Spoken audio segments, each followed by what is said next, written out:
নেত্রকোনার দুর্গাপুরে তারাবুদ্দিন তালুকদার ফাউন্ডেশনের আয়োজনে মেধাবী শিক্ষার্থীদের মাঝে শিক্ষাবৃত্তি, সনদপত্র ও সম্মাননা পদক প্রদান করা হয়েছে। মঙ্গলবার দুপুরে দুই বিদ্যালয়ের ২৪ জন শিক্ষার্থীদের মাঝে এই সামগ্রী প্রদান করা হয়।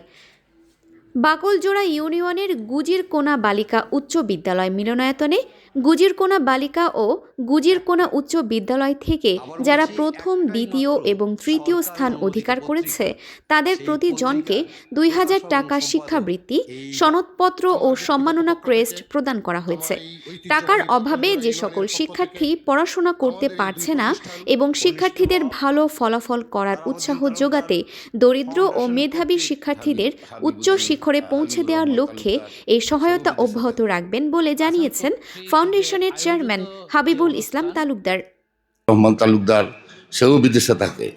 আসান কর্তৃক যে আয়োজিত যে অনুষ্ঠান,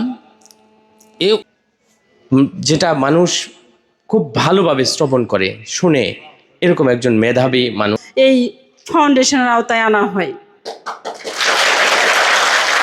এই গুজিরকোনা থেকে, এই বাকলজোড়া থেকে সারা দেশে ছড়িয়ে যাবে।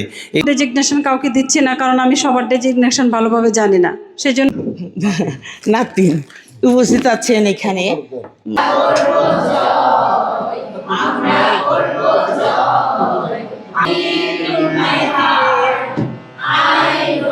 বাংলাদেশ জাতীয়তাবাদী বিএনপি ও সভাপতি দুর্গাপুর সমিতি ঢাকা উপস্থিত।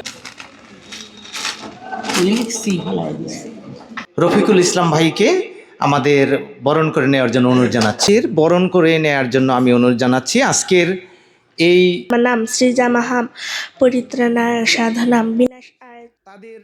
তোবারক হোসেন খোকনের তথ্য ও চিত্রে আরিফিন ফারহা, দুর্গাপুর, নেত্রকোনা, চ্যানেল 21।